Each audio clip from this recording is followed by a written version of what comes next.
Hello students, welcome everyone. From the previous lecture we have started to learn our English syllabus. From that we have started the lesson The Thief Story. बरोबर, मागच्या लेक्चरपासून आपण the thief story हा जो lesson आहे तो शिकायला सुरुवात केलेली आहे. In that lesson we have seen the author or the writer of the story was a thief when he was a 15 years old. म्हणजे जो रायटर आहे, ऑथर जो बुकचा आहे तो काय आहे, ह्या स्टोरीचा ऑथर जो आहे तो 15 वर्षाचा असताना काय होता, चोर होता. And he was searching every month a new place और न्यू पर्सन फॉर द थीफनेस. म्हणजे तो जो आहे तो चोरी करण्यासाठी दर महिन्याला एक जागा, नवीन जागा किंवा नवीन व्यक्ती तो शोधत असायचा. अशातच त्याची अनिल नावाच्या व्यक्तीशी ओळख किंवा भेट झाली होती. And the Anil was interesting in the wrestling. जो अनिल जो होता तो रेसलिंग म्हणजे कुस्तीसाठी खूप उत्सुक असायचा. Now remaining story. He took me to his room when that writer, the thief asked to the Anil that I want to work for you. म्हणजे मला तुझ्यासाठी काम करायचं आहे. Can you give me work. तो तुम्हाला काम देऊ शकतोस का असं विचारलं. That time Anil sed but I can't pay for you. पण मी तुला काही पगार देऊ शकत नाही असं ज्यावेळेस तो म्हणाला. त्यानंतर त्यांचं कॉन्व्हर्सेशन काय झालं होतं, Anil asked to that thief that can you cook. म्हणजे तू जेवण बनवू शकतोस का. That time again that thief was lied. त्यानंतर तो थीफ जो होता तो खोटं बोलला होता की येस. मग त्यावेळेस त्या अनिलला वाटलं की आता तो जर का जेवण बनवू शकतो तर तू मला माझ्यासाठी जेवण बनव, मग मी तुला फक्त खायला तरी घालू शकेन. असं म्हणून त्या अनिलने त्या थीफला त्याच्याबरोबर नेलं होतं. He took me to his room over the Jamna sweet shop. मग त्याची रूम कुठे होती अनिलची, over the Jamna sweet shop. एका स्वीट शॉपच्या तिथे त्याची रूम होती. And told me I could sleep on the balcony. आणि ज्यावेळेस त्याने मला रूममध्ये घेऊन गेला त्यावेळेस मला सांगितलं I can sleep in the balcony. मी गॅलरीमध्ये झोपू शकतो. But the meal I cook that night must have been terrible. पण त्या रात्री मी जे काही जेवण बनवलं, टेरिबल म्हणजे अगदी भीतीदायक, म्हणजे अर्थातच ते टेस्टलेस असणार आहे. That meal was very tasteless. म्हणजे त्यानं जे काही मील बनवलं ते काय होतं, टेस्टलेस, टेरिबल होतं. Because Anil gave it to stray dog and hold me to be off. But I just hung around smiling in my most appealing way and he couldn't help laughing. मग तर तो काय कारण देतो आहे की ते जे जेवण बनवलं ते हॉरिबल, टेरिबल होतं, टेस्टलेस होतं. तर का, because Anil gave it to a stray dog and told me to be off. म्हणजे अनिलनं माझ्यासोबत एक कुत्रा ठेवला होता म्हणून मला ते जेवण बनवणं अवघड झालं असं त्याचं म्हणणं आहे. Later he patted me on the head and said never mind.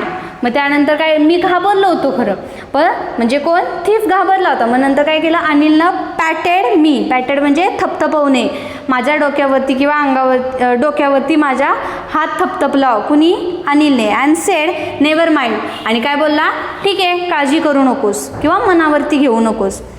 We had he would teach me to cook.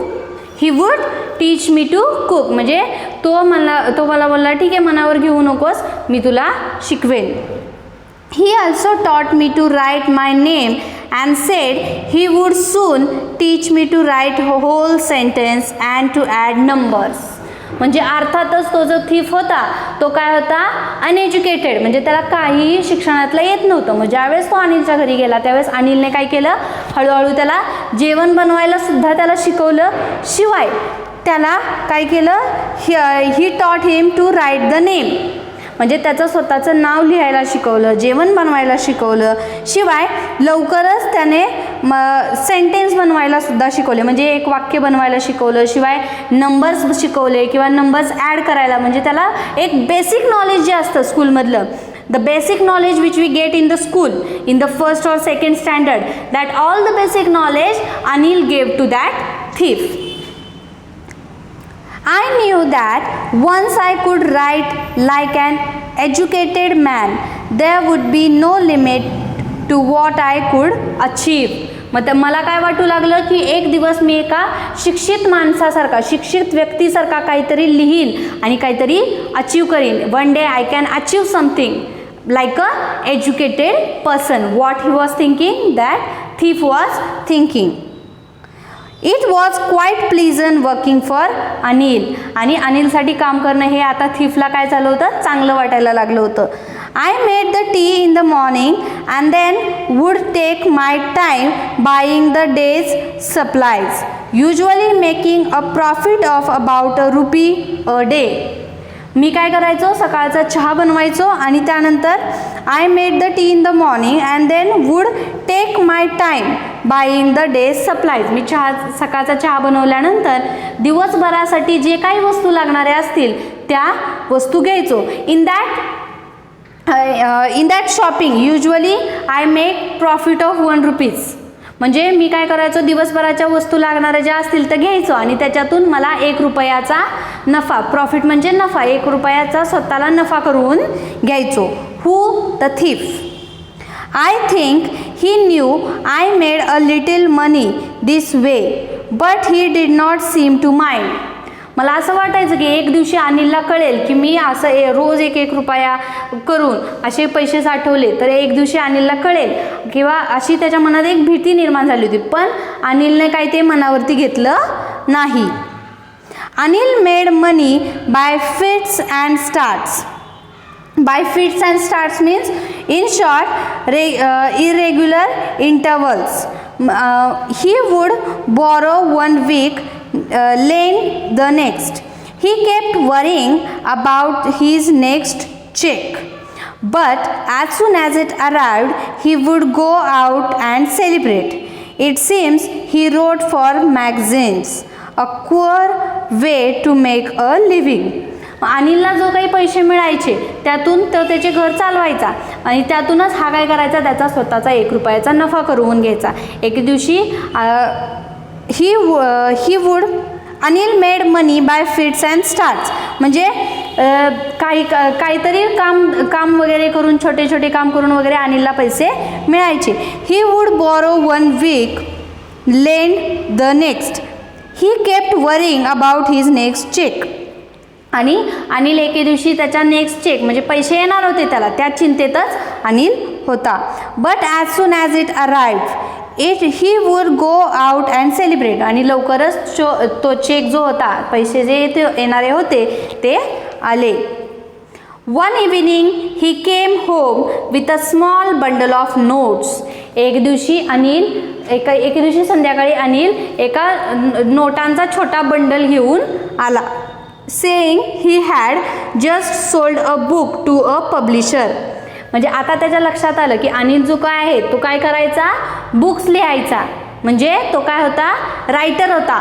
मग तो जे बुक्स लिहायचा तो बुक्स ते विकायचा आणि त्यातून काय व्हायचे, लेटर त्या रायटरचे पैसे त्याला मिळायचे. म्हणजे अनिलला बुक लिहिण्यातून पैसे मिळायचे. हे आता त्या थीफच्या लक्षात आलं होतं. मग एक दिवशी इव्हिनिंगला जे काही पैसे आले होते ते कसे आले होते, he sold book to a publisher. म्हणजे त्याने एक बुक लिहिलं आणि एका पब्लिशरला ते बुक विकलं होतं. ॲट नाईट आय सॉ हिम टक the money under the mattress. आणि त्या रात्री मी अनिलला पाहिलं की त्याने ते पैसे होते ते कुठे ठेवले होते, मॅट्रेस म्हणजे गादीच्या खाली लपवून ठेवलेले मी पाहिले. I had been working for Anil for almost a month and apart from cheating on the shopping had not done anything in my line of work. म्हणजे माझं जे काही काम होतं, म्हणजे that thief's work, what kind of thief the work done, म्हणजे thiefचं जे work आहे, what kind of work of thief that the doing thief, म्हणजे चोरी करणे हे थीफचं अर्थातच काम असणार आहे, अर्थातच त्याची कामाची लाईन असणार आहे. मग त्याचं काय म्हणणं आहे की जवळजवळ 1 महिना मी अनिलसोबत राहत होतो, परंतु मी त्या जे काही डेली प्रॉफिट होतं, ₹1 डेली प्रॉफिट होतं, त्या व्यतिरिक्त मी अनिलच्या कुठल्याही गोष्टीला हात लावला नव्हता किंवा त्याच्याकडून काही चोरी केली नव्हती 1 महिन्याच्या कालावधीत. I had every opportunity for doing so. मला प्रत्येक वेळेस संधी मिळायची, मी काहीतरी चोरीमारी करेन अशी संधी मिळायची. अनिल हॅड गिवन मी अ की ऑफ द डोर. अनिलनं तर मला त्याच्या दरवाजाची चावीसुद्धा देऊ केली होती. And I could come and go as I please. He was the most trusting person I had ever met. मग अनिलनं काय केलं होतं, शेवटी त्याच्यावरती विश्वास ठेवला. म्हणून त्याला काय वाटत होतं की अनिल हा एक आत्तापर्यंत मला माणसं भेटली त्यापैकी सर्वात विश्वास ठेवणारा, पटकन विश्वास ठेवणारा पर्सन म्हणजे कोण होता, तर अनिल होता. का तर त्यानं त्याला त्याची चावीसुद्धा घराची देऊ केली होती. त्या घरामध्ये तो अगदी त्याच्याबरोबर विश्वासाने वागायचा. And that is why it was so difficult to rob him. आणि त्याच्यामुळं रॉब म्हणजे चोरी करणे, मग त्याच्यामुळं मला त्याच्या घरातली चोरी करायला खूप अवघड जात होतं. It's easy to rob a greedy man because he can afford to be robbed. म्हणजे एखादा जर ग्रीडी म्हणजे अगदी आपण म्हणतो ना, म्हणजे ज्याला खूप हाव असते, ग्रीडी म्हणजे हाव असणारा, म्हणजे एखाद्या हाव असणाऱ्या माणसाजवळ जर का काम चोरी करायची झाली तर ते माझ्यासाठी इझी काम होतं. एखाद्या हव्यास असणाऱ्या माणसाजवळ चोरी करणं हे माझ्यासाठी इझी काम असायचं. का तर मी चोरी जरी केली तरी त्यानंतर तो गेलेलं सगळं पुन्हा हव्यासापोटी परत मिळवू शकत असायचा, हे मला कॉन्फिडन्स असायचं. म्हणून ते चोरी करणं इझी असायचं. पण अनिल तसा होता का, नव्हता. हे म्हणून मग त्याच्या घरी चोरी करणं हे त्या रॉबरला, त्या थीफला अवघड जात होतं. But it's difficult to rob a careless man. Sometimes he doesn't even notice he's been robbed and that takes all the pleasure out of the work. मग त्याच्यामुळं मला अनिलच्या घरी चोरी करणे हे फार अवघड काम बनलं होतं. कुणाला, त्या थीफला. Now well it's time I did some real work. I told myself I am out of practice and if I don't take the money he will only waste it on his friend. After all, he doesn't even pay me.